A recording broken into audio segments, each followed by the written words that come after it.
naaw loolu du côté de la régie dañuy daal dikk si li nga xam ne que moo di miro Tahirou Sarr ak ki nga xam ne que moo di Farba Ngom ñoom itam wóolu ne leen si yéen li nga xam ne que moo di ay mir ma ni kon nag ki nga xam ne que moo di Farba ak Tahirou tiré na leen fi nga xam ne itam fa leen nekkoon pour daal di dégluwaat leen exactement et c'est une nouvelle série de convocation et d'inculpation ciblée jàppale ni itam donc le couperet judiciaire continue de tomber dans le cadre de l'affaire Tahirou Sarr ak ki nga xam ne que moo di Farba.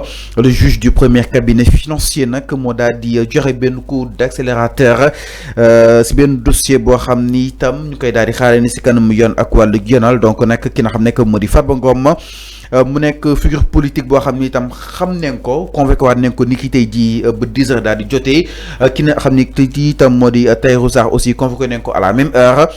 Ces nouvelles convocations s'inscrivent dans un approfondissement justement des charges portées contre eux dans une vaste affaire d'escroquerie et de blanchiment de capitaux. Alors Alphonse ben scandale aussi mooy scandale li nga xam ne que moo di 31 milliards de nos francs ñaari individus ñu daal leen placé déjà sous mandat de dépôt sans que ñu ko doon wax Farba Ngom frère am di ki nga xam ne que moo di Demba Ngom ak Abdou Aziz Kane ñu daal di toppee complicité d'escroquerie et blanchiment de fonds illicites. Alors ñu gis ni ki nga xam ne que moo di Farba aussi ak Tahirou wóolu neen leen à fond wóoluwaat boobu noonu naka la ngay tuddee si kanam yoon ak wàllu yoonal. xam nga Fallou ñuy prison. Fallou ils se sont on les a soustraits donc de leur cellule pour ñu ñëw comparaître ci yeneen délit ñu poser leen ay question ci leneen beneen dossier bu bokkul xam nga dafa am benn wax bu am solo bi ma doon wax fii Fallou dama ne Sénégalais tey leen def leen très attention parce que justice dafa am ay information yoo xamante ne kenn amu ko justice Sénégal dafa am information yu kenn xamul moo tax nit ñi war nañu def très attention l'évolution du dossier Farba par force mu ngi évoluer que ay jege ñaaleem bëgg wala ñu bañ ko le dossier Farba suit son cours et le dossier Tahirou Sarr suit son cours et ces deux dossiers là et ainsi que d'autres dossiers ils sont en train d'évoluer. nekkuñu rek di leen tëj ñu bàyyi dossier non kenn tëju leen ba pare ñu ranger dossier yi ci tiroir comme la justice de Macky Sall dañu lay yóbbu kaso ba pare fàtte sa dossier xale yu bëri seen dossier réer na kaso moo tax ñu tëdd ay 2 ans 3 ans parce que gisuñu mais bien sûr boo demee Rebeuss beaucoup de détenus gisuñu seen dossier seen dossier dafa ne may réer ay mooy jël avocat yi koy toppatoo kenn du ko gisati parce que seen dossier ñoo réer dañoo réer la justice de Macky Sall dañ lay tëj ci benn rek kii nii benn infraction bu daw rek ba pare mabal sa dossier mu réer kenn du ko gis ngay tëdd 5 ans 6 ans ci benn sàccum ginaar wala méego cigarette wala yamba bi bu ñu fekk ci yow mais sàcc yu mag yi taxawaalu fii ci kër ci dëkk bi kenn jàpp leen Macky a préféré protéger les grands voleurs de ce pays ñeneen ñi sax mu décorer leen ñeneen ñi mu jox leen ndombol tànk bu kawe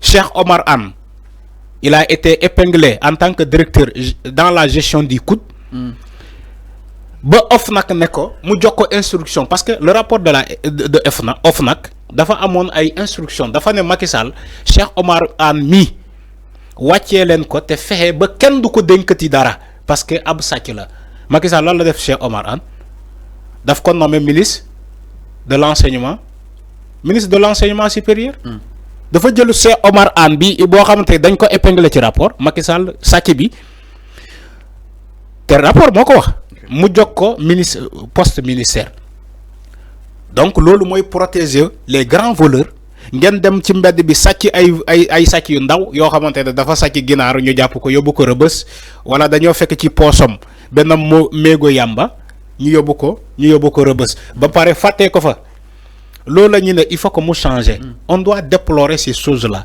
la prison c'est l'exception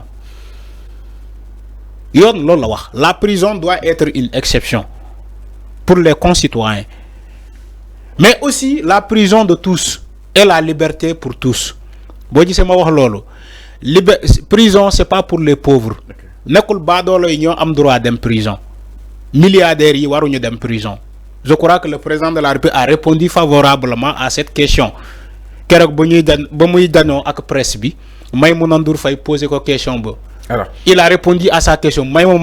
Alors, aujourd'hui, c'est le cas de Farba. C'est une convocation, encore une fois. C'est une convocation, c'est dans un autre dossier, c'est dans une autre affaire. Non, mais c'est du Farba. Donc de plus en plus ils réalisent que mais Fallo compliqué mais Fallo, les Sénégalais viennent de connaître l'image de Farba.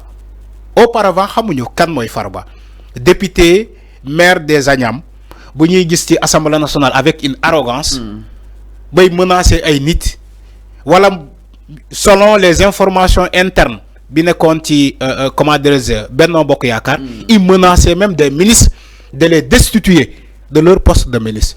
Selon leurs informations, ñom APR non dafa amone un pouvoir élevé. Farba avait un pouvoir élevé. Il n'était pas dans l'affaire, dans le gouvernement, mais il avait ce mot à dire. Farba était puissant, le super puissant qui le régime de Macky Sall, qui menaçait des milices. Selon ñom wa APR sen information ñu bari fa lañu ko méré bo gisé Farba kéro buñ ko jappé ay ministres yu melni Mame Mbaye Niang ñëw ñu soutenir wala binduñu parce que dafa am lutax ma jox la information pour nga xam lolu bo xolé ñom wa APR ñi soutenir Farba benn minorité la majorité des ministres yi étaient ci Macky Sall souteniruñu Farba ken musul bind dina libérer Farba sans condition. Mame Mbaye Niang ne va jamais soutenir Farba. Mën na leen citer ñom ñep mais garaawul. Pour te dire que ce super puissant Farba, le tout puissant Farba, comme ñom luñ koy transférer ci Ousmane Sonko dina le tout puissant Ousmane Sonko, mais c'est Farba qui était le tout puissant. C'est pas Macky Sall. C'est Farba qui décidait pour la chose. Aujourd'hui, si il est cité dans des dossiers différents, les Sénégalais doivent se poser la question pourquoi.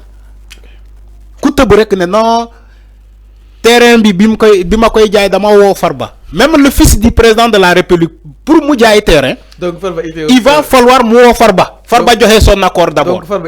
Non mais soyons sérieux quand même. Dama ne doomu président Amadou Sall pour mu jaay terrain, il faut mu wo Farba. Pour Farba joxe son accord bala mu jaay. Donc ce Farba là c'est pas un quelqu'un nakul nit bu ndaw.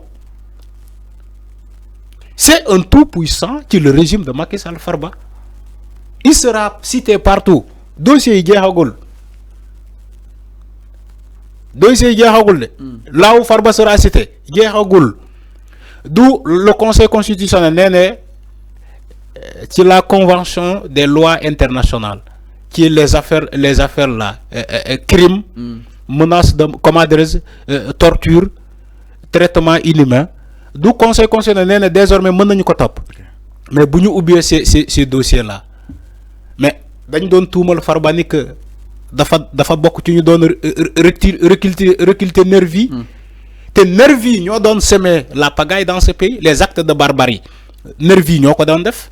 Maintenant si il va falloir démasquer les nervis, tu crois que le nom de Farba ne va pas revenir? Je pose la question. Si il va falloir démasquer les nervis qui la pagaille bi amone fi, tu crois que le nom de Farba ne va pas revenir? Donc les dossiers sur Farba jeexagul mënul jeex. Quelqu'un qui avait une mainmise qui est la gestion de Macky Sall, il sera cité partout. Mais néna xaritam la. Dama doon ne Macky Sall jox ma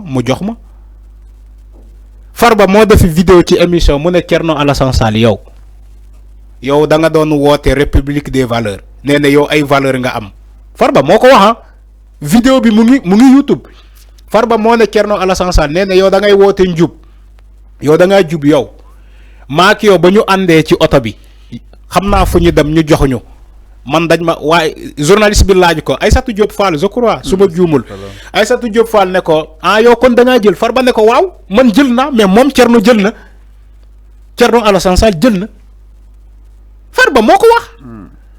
Donc mu ne Thierno Alassane Sall maa ngi lay xaar ba nga tontu boo tontoo moo wax la kan moo la jox ak kan moo ma jox parce que kooku dem ko rus moo tax mënuma joxe tuuram fi donc yow Thierno Alassane Sall yow ni ngay ŋaññi la gestion de Diomaye ak Sonko avec les jeunes. Non, mais c'est si. C'était en 2000, c'était en 2000. Mais c'est ce que j'ai dit.